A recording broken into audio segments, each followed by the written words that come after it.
एक छोटे से गांव में सुनील और उसकी बहन राधा अपने मंगल चाचा के घर गर्मियों की छुट्टियां बिताने आए थे। शहर की भागदौड़ से दूर गांव की हरी भरी शांति उन्हें अपनी ओर खींच रही थी। मंगल चाचा का घर गांव के बीचों बीच था, मिट्टी की दीवारों वाला, ऊपर से छप्पर डाला हुआ और सामने एक छोटा सा बरामदा जहां शाम को ठंडी हवा के झोंके आते थे। लेकिन पहले ही दिन सुनील और राधा को लगा कि गांव का माहौल कुछ अजीब सा है। लोगों की चुप्पी और उनके चेहरों पर छाई उदासी कुछ कह रही थी। शाम ढलते ही बरामदे पर बैठकर बातें शुरू हुईं। चाचा, ये गांव तो बड़ा सुकून भरा लगता है। हवा में मिट्टी की खुशबू, दूर कहीं भैंसों की घंटियां और ये सन्नाटा। शहर में तो ऐसा कुछ मिलता ही नहीं। पर एक बात समझ नहीं आई, ये लोग इतने चुपचाप क्यों रहते हैं? कोई हंसता बोलता नहीं, सब अपने में खोए हुए से लगते हैं। सुनील, गांव की शांति बाहर से ही अच्छी लगती है बेटा। जो बाहर से दिखता है वो अंदर का सच नहीं होता। यहाँ की हवा में सुकून है, पर लोगों के दिलों में कुछ ऐसा दबा है जो बाहर नहीं आता। अंदर की बातें मतलब क्या चाचा? कुछ छुपा हुआ है क्या यहाँ? कोई पुरानी कहानी, कोई राज? आप कुछ तो बताइए। हम तो यहाँ नए हैं, हमें क्या पता। कुछ तो है बेटी जो सालों से दबा हुआ है। यहाँ के लोग इसे जानते हैं पर कोई बोलता नहीं, जैसे कोई अनकहा डर हो जो सबके मुंह पर ताला लगा देता है। गांव के पुराने तालाब की बात है सुनील। वो तालाब अब सूख चुका है, पर कहते हैं वहां कुछ ऐसा हुआ था जिसके बाद से लोग उस तरफ जाते ही नहीं। उसकी चर्चा तक करने से कतराते हैं। तालाब वो कहाँ है चाचा? हमें दिखाओ ना। सूखा तालाब तो और भी मजेदार लगता है। क्या पता वहाँ कुछ देखने लायक हो। नहीं बेटी, वहां जाना ठीक नहीं। लोग कहते हैं वहां अजीब अजीब सी आवाजें आती हैं। कभी हवा की सनसनाहट, कभी पानी की छपछप, जबकि पानी तो वहां बचा ही नहीं। मैं नहीं चाहता कि तुम दोनों वहां जाओ। आवाजें? चाचा, ये तो कोई भूत की कहानी लग रही है। आप भी ना हमें डराने की कोशिश कर रहे हैं। सच बताइए ना, क्या हुआ था वहां? कोई ढंग की बात थी या बस अफवाह? ठीक है, सुनो। कई साल पहले एक जमींदार था, बंसी लाल। वो तालाब उसका था। बड़ा रौबीला आदमी था। गांव में उसकी तूती बोलती थी। एक रात वो वहां गया, किसी को नहीं पता क्यों, और फिर कभी लौटा नहीं। सुबह उसकी लाश तालाब के किनारे पड़ी मिली। सच में चाचा? क्या सच में ऐसा होता है या ये बस कहानी है जो लोग डर के मारे बनाते हैं? सच झूठ का पता नहीं बेटा, मैंने तो खुद कुछ नहीं देखा, पर गांव वाले उस तरफ जाने से डरते हैं। कुछ कहते हैं रात को वहां रोने की आवाजें आती हैं, कुछ कहते हैं हवा में साया साया होती है। तुम दोनों भी वहां मत जाना, मेरी बात मानो। मंगल चाचा की बातें सुनकर सुनील और राधा की नींद उड़ गई। रात को चटाई पर लेटे हुए दोनों के दिमाग में वही तालाब घूम रहा था। सुनील को लग रहा था कि ये सब बस एक बढ़ा चढ़ा कर कही गई कहानी है, जबकि राधा को थोड़ा डर भी लग रहा था। अगली सुबह सूरज निकलते ही दोनों की आंखें खुली और चाय की चुस्कियों के बीच वही बात फिर शुरू हो गई। दोपहर में जब मंगल चाचा खेत पर गए तो दोनों ने एक दूसरे को देखा और बिना कुछ कहे योजना बना ली। चल तालाब देखने चलते हैं। चाचा खेत पर हैं, उन्हें पता नहीं चलेगा। मौका अच्छा है। हाँ चल, पर अगर सच में कुछ अजीब हुआ तो? चाचा ने तो मना किया था। क्या करेंगे अगर कुछ हो गया? अरे कुछ नहीं होगा, बस एक पुराना तालाब होगा, सूखा हुआ, पेड़ पौधों से भरा। डरने की क्या बात है? चल कमला को भी बुलाते हैं, वो गांव की है, उसे रास्ता पता होगा। कमला पास ही के घर में रहती थी। वो सुनील और राधा से उम्र में थोड़ी छोटी थी, पर गांव की गलियों और रहस्यों की उसे अच्छी खबर थी। सुनील ने उसे आवाज लगाई और वो अपनी माँ से इजाजत लेकर झट से तैयार हो गई। तीनों गांव के बाहर की ओर चल पड़े। रास्ते में खेतों की मेड़ों पर चलते हुए दूर दूर तक फैली हरियाली को देखते हुए वो उस तालाब के करीब पहुँचे जिसके बारे में मंगल चाचा ने बताया था। हवा में हल्की सी ठंडक थी। बस यहीं से तालाब शुरू होता है। देखो वो सामने वो सूखी जमीन वही है, आगे जाने की हिम्मत किसी में नहीं होती। ये तो सूखा हुआ लगता है, पानी कहाँ है? चाचा ने तो कहा था तालाब है, पर ये तो बस मिट्टी और कंकड़ ही दिख रहे हैं। कई सालों से सूखा है राधा, पर लोग कहते हैं रात को यहाँ पानी की छप छप सुनाई देती है। मेरी दादी कहती थी कि ये जगह ठीक नहीं है। छप छप? शायद कोई मछली कूद रही होगी, या फिर कोई मेंढक। सूखे तालाब में मछली? हाँ हाँ, मजेदार बात है। मजाक मत करो सुनील। मेरे दादाजी ने बताया था कि बंसीलाल की मौत के बाद से ये तालाब ऐसा हो गया। पहले यहाँ पानी भरा रहता था, मछलियाँ तैरती थीं, पर अब सब खत्म हो गया। बंसीलाल की मौत कैसे हुई थी कमला? चाचा ने तो बस इतना कहा कि वो लौटा नहीं। कुछ और पता है तुम्हें? किसी को ठीक से पता नहीं, बस इतना पता है कि वो रात को यहाँ आए थे अकेले। सुबह उनकी लाश तालाब के किनारे मिली थी। कुछ कहते हैं वो डूब गए, कुछ कहते हैं किसी ने उन्हें मार दिया, पर सच कोई नहीं जानता।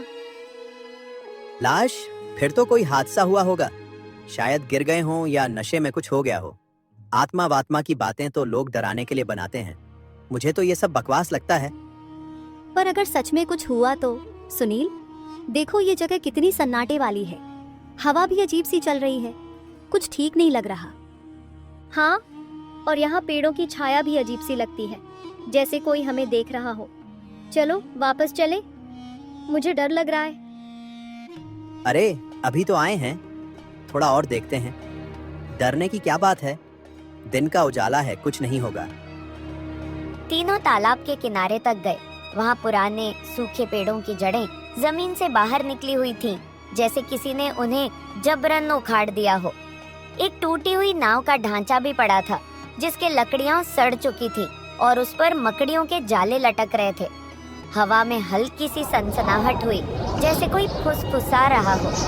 राधा और कमला थोड़ा पीछे हट गए, पर सुनील आगे बढ़ता रहा। सुनील, ये आवाज क्या थी? मुझे सच में डर लग रहा है। हवा होगी राधा, डर मत। देख, यहाँ कुछ भी तो नहीं है, बस पेड़, मिट्टी और वो टूटी नाव। तुम दोनों इतना क्यों घबरा रही हो? नहीं सुनील, ये हवा की आवाज नहीं थी।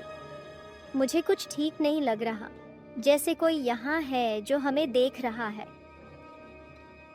ठीक है, चलो थोड़ा और आगे चलकर देखते हैं। वो देखो, वहाँ कुछ पत्थर पड़े हैं, शायद कुछ पुराना सामान हो। सुनील, सच में वापस चले, मुझे डर लग रहा है। ये जगह अच्छी नहीं है। हाँ, यहाँ कुछ गलत सा है। चलो ना सुनील। तभी अचानक एक जोरदार आवाज आई, जैसे कोई भारी चीज जमीन पर गिरी हो। धम्म की आवाज से तीनों चौंक गए और पीछे मुड़े। वहाँ कुछ नहीं था, न कोई पत्थर, न कोई जानवर, बस खाली सूखी जमीन। हवा अब तेज हो गई थी और पेड़ों की टहनियाँ जोर जोर से हिलने लगी। राधा की सांसें तेज हो गई। कमला ने अपनी आंखें बंद कर ली और सुनील भी थोड़ा घबरा गया। ये क्या था? कोई पत्थर गिरा क्या, या कोई जानवर था? मैंने कहा था ना, यहाँ कुछ ठीक नहीं है। चलो भागते हैं, ये जगह शापित है। हाँ सुनील, अब मजाक नहीं, चल यहाँ से निकलते हैं। तीनों तेजी से भागे। उनके कदमों की धूल उड़ती हुई हवा में मिल रही थी। गांव की सीमा तक पहुंचते पहुंचते उनकी सांसें फूल गईं। मंगल चाचा के घर पहुंचकर वो बरामदे पर बैठ गए। वहाँ मंगल चाचा और हरिया, जो गांव का एक बुजुर्ग था, हुक्का पीते हुए बातें कर रहे थे। बच्चों के पीले चेहरों को देखकर दोनों चौंक गए। कहाँ गए थे तुम तीनों? चेहरा पीला क्यों पड़ा है, क्या हुआ है? चाचा, हम तालाब देखने गए थे, आपकी बात नहीं मानी, माफ कर दीजिए।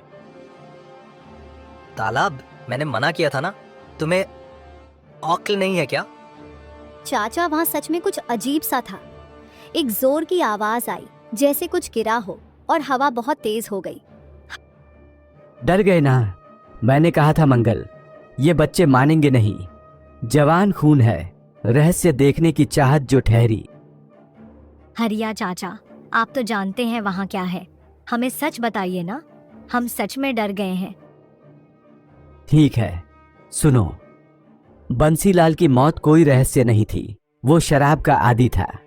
एक रात नशे में तालाब में गिर गया और डूब गया, पर गांव वालों ने इसे भूत की कहानी बना दिया ताकि कोई वहां न जाए। डर का फायदा उठाया, बस। मतलब सब झूठ था? कोई आत्मा नहीं, कोई भूत नहीं? हाँ, पर उस तालाब में एक सच छुपा है। वहां पुराने जमाने का एक खजाना दबा हुआ है। बंसीलाल उसे ढूंढने गया था, पर नशे में अपनी जान गंवा बैठा। खजाना? सच में?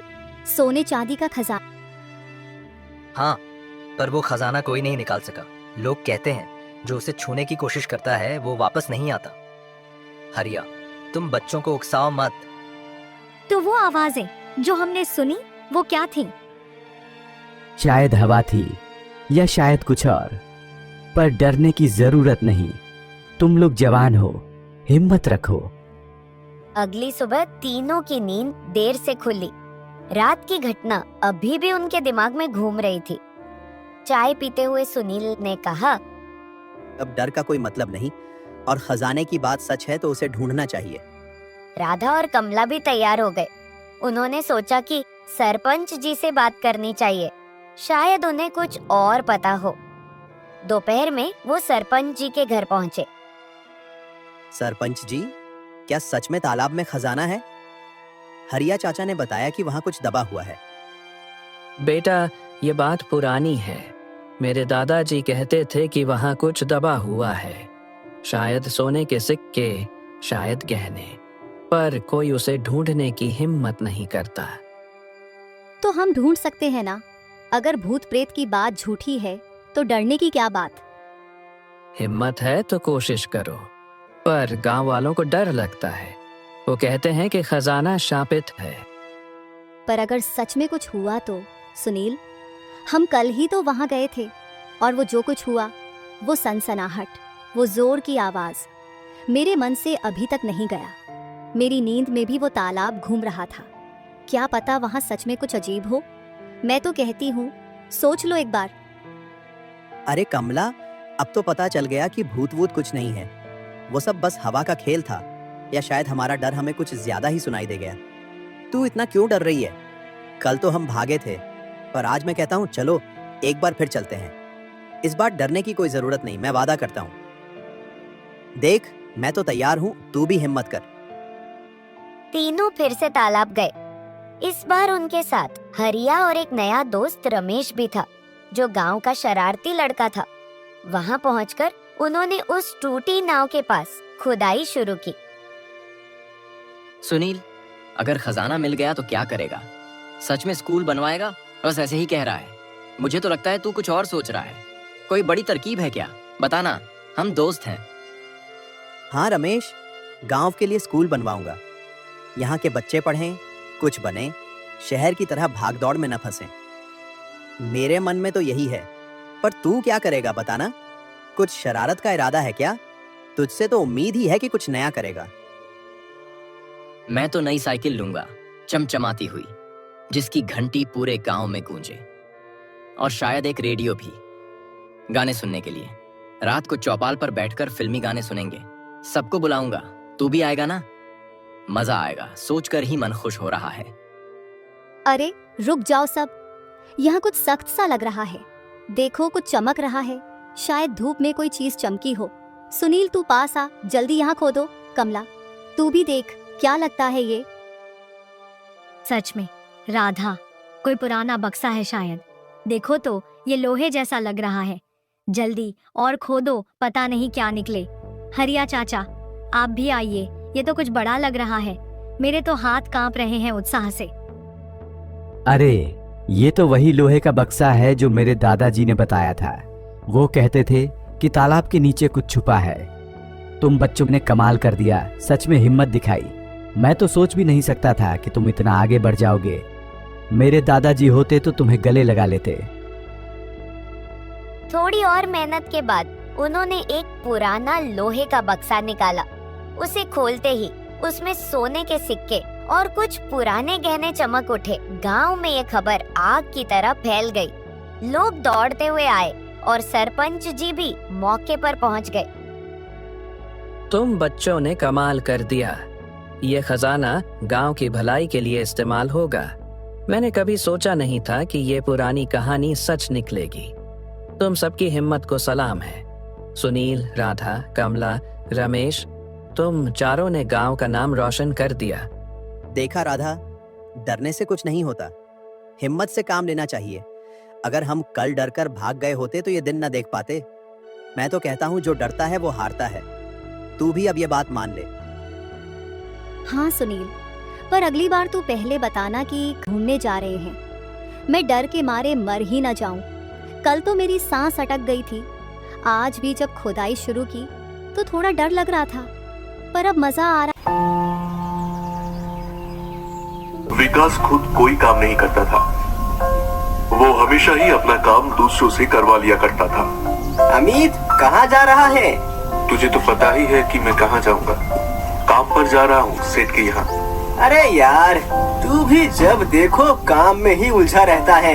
क्या करूँ, जिंदगी ही कुछ ऐसी हो गई है। अच्छा ठीक है, सुन, तू ये सामान निराज को दे देगा क्या? मुझे काम के लिए देर हो रही है, मैं नहीं दे पाऊंगा। तू खुद ही जाकर दे दे। मैं कुछ काम से बाहर जा रहा हूँ, वरना मैं ही चला जाता। लेकिन तू तो वही जा रहा है और ये तो रास्ते में ही पड़ेगा, इसीलिए तू ही दे आता। तू समझ नहीं रहा है, मुझे देर हो रही है। अरे नहीं होगी ज्यादा देर, तू ले जा जल्दी जल्दी। अमित विकास की बात मानकर उसका सामान लेकर चला जाता है। चलो, ये काम तो हो गया, इसे अमित कर ही देगा। विकास के पिता उसे हमेशा ही समझाते हैं कि उसकी ये आदत अच्छी नहीं है, लेकिन वो अपने पिता की नहीं मानता था। बेटा विकास, तुम वो सामान नीरज को दे आए? हाँ पिताजी, नीरज तक वो सामान पहुँच जाएगा। सामान पहुँच जाएगा मतलब? तुम देने नहीं गए क्या? नहीं पिताजी, मैं नहीं गया, लेकिन मैंने अमित से कह दिया है, वो सामान दे देगा नीरज को। ये अच्छी बात नहीं है बेटा। तुम अपना काम खुद क्यों नहीं करते हो? पिताजी, अब तो बेवजह ही चिंता कर रहे हैं। सामान नीरज को मिल जाएगा, अब इसमें चिंता करने वाली क्या बात है? लेकिन बेटा, सामान तुम्हें खुद लेकर जाना चाहिए था। ये काम तुम्हारा है, ना कि अमित का। मैं जा ही रहा था पिताजी, लेकिन तभी मुझे वहाँ अमित दिख गया और मैंने काम उसको दे दिया। तेरी ये आदत कब जाएगी बेटा? तू कब अपना काम दूसरों से करवाना बंद करेगा? आप बेवजह की चिंता ना करें, जब काम हो रहा है तो चिंता कैसी? उसकी ये आदत किसी को भी अच्छी नहीं लगती थी, लेकिन फिर भी लोग उससे दोस्ती होने की वजह से उसका काम कर दिया करते थे। आज मुझे काम पर आने में देर हो गई। ये नीरज का सामान देने की वजह से मेरा काफी समय खराब हो गया और इसलिए मुझे काम पर देर हो गई। इसलिए किसी दिन साफ साफ मना करना पड़ेगा कि मैं उसका काम नहीं कर सकता, वरना वो ऐसे ही मुझे बीच रास्ते में पकड़कर अपना कोई ना कोई काम मुझे दे दिया करेगा। अब तो विकास का यही रवैया हो चुका था। पिता उसे जो भी काम देते वो अपने दोस्तों से करवा लिया करता था। बेटा विकास, ये लो, जाकर गेहूं पिसवा लाओ। पिताजी, अभी मेरा मन नहीं है बाहर जाने का, मैं बाद में गेहूं पिसवा लाऊंगा। घर में आटा बिल्कुल भी नहीं है। अगर तू अभी गेहूं पिसवा कर नहीं लाएगा तो फिर क्या खाएंगे हम? ठीक है पिताजी, अभी जाकर पिसवा कर लाता हूँ। जाते समय रास्ते में विकास सोचता है, अब मेरा मन तो हो नहीं रहा है जाने का। अब मुझे ये गेहूं पिसवाने के लिए किसी को ढूंढना पड़ेगा जो ये काम कर सके। तभी फिर से विकास को अमित दिख जाता है। अरे वाह, फिर से अमित मिल गया। ये जरूर मेरा काम कर देगा। उस दिन भी इसी ने मेरा काम किया था। मैं जाकर इससे कहता हूँ। विकास अमित से कहता है, कहाँ जा रहे हो अमित? काम से जा रहा हूँ और इसलिए मैं तुम्हारा कोई भी काम नहीं कर पाऊंगा। ऐसा क्यों कह रहे हो? विकास, तुम्हारा काम करने की वजह से उस दिन मुझे काम पर पहुंचने में देर हो गई थी, जिस वजह से मुझे सेठ से काफी डांट पड़ी है। अरे कोई बात नहीं दोस्त, कभी कभी काम पर पहुंचने में देर हो जाती है, लेकिन आज कुछ बहुत ही जरूरी काम था मेरा। माफ करना विकास, पर आज मैं तुम्हारा काम नहीं कर सकता। अमित वहाँ से चला जाता है और विकास सोचता है, अरे ये अमित ने तो काम करने से मना कर दिया, अब मुझे कोई और ढूंढना पड़ेगा। तभी विकास को वैभव नजर आता है। अरे वैभव, कैसे हो मेरे दोस्त? अच्छा हूँ, तुम बताओ। मैं भी अच्छा हूँ। सुनो ना, अब मुझे काम था तुमसे। क्या हुआ? क्या काम है बताओ। मैं किसी जरूरी काम से जा रहा हूँ, लेकिन पिताजी ने कहा है कि गेहूँ पिसवाने बहुत जरूरी है, तो अगर तुम ये गेहूँ पिसवा लाओ तो। लेकिन विकास, मैं भी तो काम से ही जा रहा हूँ। अरे जानता हूँ, लेकिन तुम तो यही जा रहे हो ना, जबकि मैं तो दूर जा रहा हूँ। और वैसे भी अगर ये काम मुझे नहीं होता तो मैं गेहूँ पिसवा ही लाता। ठीक है, मैं पिसवा लाऊंगा। विकास वैभव को गेहूं दे देता है और वैभव वो लेकर चला जाता है। विकास मन ही मन सोचता है, आज के लिए तो ये फंस गया। चलो अच्छा ही हुआ, अब मुझे ये काम नहीं करना पड़ेगा। विकास वापस घर आ जाता है और पिताजी उससे पूछते हैं, क्या हुआ विकास, तुम गेहूं पिसाने नहीं गए? नहीं पिताजी, लेकिन गेहूं पीस कर आ जाएंगे। वो मैंने वैभव को वो दे दिए हैं। तुमने फिर अपना काम किसी और को दे दिया? मैंने तुमसे गेहूं पिसाने की कहा था, तुम वो काम वैभव को क्यों दे आए? उसे भी तो कोई काम हो सकता है। उसे कोई काम है नहीं पिताजी, घर में ही पड़ा रहता है वो। तो तुम क्या कर रहे हो बेटा? तुम भी तो घर में ही पड़े हुए हो। इससे बेहतर तो जो काम तुम्हें दिया गया था तुम वो कर लेते। क्या पिताजी, जब देखो आप मेरी बुराई करते रहते हो। मैंने आपका काम करवा दिया है, अब गेहूं तो पीस जाएंगे। आप बाकी चिंता ना करें, और अब मैं आराम कर रहा हूँ। ऐसा बोल वो वहाँ से चला जाता है और उसके पिता सोचते हैं, मेरी इतनी कोशिशों के बावजूद भी ये लड़का कुछ भी नहीं सीख रहा है। आज जब वैभव आटा लेके आएगा तब मैं उससे बात करूंगा। थोड़ी देर में वैभव गेहूं पिसवा कर ले आता है। अंकल जी, ये लीजिए, मैं गेहूं पिसवा कर ले आया हूँ। आपने विकास से कहा था ना, लेकिन उसे कुछ काम था, इसीलिए उसने मुझसे कह दिया। तुमने पूछा नहीं उसे क्या काम है? नहीं, वो तो बाहर गया है ना। बाहर नहीं, वो तो घर में ही सो रहा है। यह सुनते ही वैभव थोड़ा गुस्सा हो जाता है और पूछता है, क्या वो घर में ही है? मुझसे तो कह रहा था कि उसे बहुत ही जरूरी काम है और वो यहाँ से बाहर जा रहा है।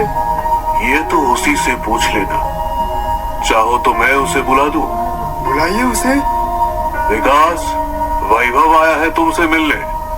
ये सुनते ही विकास सोचता है, अरे यार, पिताजी भी हमेशा सच ही बोलते रहते हैं, झूठ नहीं बोल सकते हैं कि मैं बाहर गया हुआ हूँ। अब मैं वैभव से क्या कहूँगा? इतने में ही पिता फिर आवाज लगाते हैं, विकास, वैभव आया है। विकास बाहर वैभव से मिलने आता है। अरे वैभव, तुम आ गए, धन्यवाद तुम्हारा। तो तुम ये गेहूं पिसवा लाए? वो कोई बात नहीं, पर तुम ये बताओ कि तुम तो बाहर जाने वाले थे ना, लेकिन तुम तो आराम कर रहे हो घर में, और मुझे तुमने अपना काम दे दिया। नहीं वैभव, वो बात नहीं है, मैं तो काम से जा ही रहा था, लेकिन फिर अचानक ही मेरी तबीयत थोड़ी सी बिगड़ गई, तो बस इसीलिए मैं लौट आया। क्यों झूठ बोल रहे हो विकास? तुम बिल्कुल ठीक हो। तुम्हें अपना काम कराने के लिए कोई और चाहिए होगा, इसीलिए तुमने मुझे अपना काम सौंप दिया और यहाँ आकर आराम करने लगे, लेकिन ये अच्छी बात नहीं है। वैभव गुस्से से चला जाता है और विकास पिता से कहता है, आप भी ना पिताजी, जब देखो मुझे फंसाने में लगे रहते हो। ये नहीं कि आप उसे ये बता देते कि मैं बाहर गया हुआ हूँ। तेरी वजह से मैं क्यों झूठ बोलूं बेटा? और मेरी बात मान, तू भी इस तरह अपने काम दूसरों से करवाना बंद कर दे, वरना लोग तुझे बुरा समझने लगेंगे। अगर आप ऐसे ही सच बताया करेंगे तो जरूर ही लोग मुझे बुरा समझने लगेंगे। विकास अंदर चला जाता है और पिता सोचते हैं, ये मेरी बात समझता क्यों नहीं है, मुझे कोई और तरीका निकालना पड़ेगा। अगले दिन पिता वैभव और अमित दोनों से बात करते हैं। बेटा, तुम दोनों ही इसे सुधार सकते हो, ये मेरी बातें सुनता नहीं है। तुम दोनों उसे अगले 3 दिन तक कोई भी काम देते रहो, ऐसा काम देना जिसे करने में उसे सुबह से शाम हो जाए।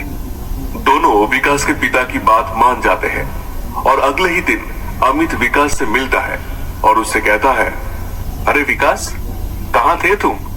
मुझे तुमसे कुछ काम है। काम? कैसा काम? देखो, तुम्हें शहर से जाकर मेरे लिए कुछ सामान लाना है। मैं काम पर जा रहा हूँ, इसलिए नहीं ला पाऊंगा। तुम मेरा ये काम तो कर ही दोगे? विकास मन ही मन सोचता है, अरे अभी इसे कैसे मना करूं? उस दिन इसने मेरा काम किया था। चलो फिर मैं इसका काम कर ही देता हूँ। कर दोगे ना तुम मेरा काम? ठीक है, मैं चला जाऊंगा। विकास अमित का काम करने के लिए जा ही रहा होता है कि उसे रास्ते में वैभव मिल जाता है। कहाँ जा रहे हो विकास? मैं तो किसी काम से बाहर जा रहा हूँ। अच्छा, कोई बात नहीं, मेरा काम भी बाहर का ही है, तुम वो भी कर लाना। लेकिन कैसे करूँगा? मैं तो इसी काम में लगा रहूँगा ना। जब तुम्हारा काम था तो तुमने मुझसे कह दिया करने को, अब तुम मेरे काम करने के लिए मना कर रहे हो। मैं मना नहीं कर रहा हूँ, लेकिन तो फिर मेरा भी काम कर लो ना। अब ठीक है। विकास वैभव का काम करने के लिए भी चला जाता है और रास्ते में सोचता है, मैं पिताजी के कहने पर अपने घर तक का काम नहीं करता और अब इन दोनों ने मुझे इतना काम दे दिया, वो भी शहर का। मुझे तो शाम हो जाएगी, बहुत थक जाऊंगा मैं। सारा दिन विकास दोनों का काम करता रहता है और लौटकर घर आ जाता है। उसके पिता उससे पूछते हैं, क्या हुआ, कहाँ गया था तू सुबह से? वो वैभव और अमित दोनों ने मुझे अपना काम दे दिया था, मैं तो परेशान ही हो गया सुबह से। अब तू दूसरों से काम कराएगा तो दूसरों का काम भी तो तुझे करना पड़ेगा।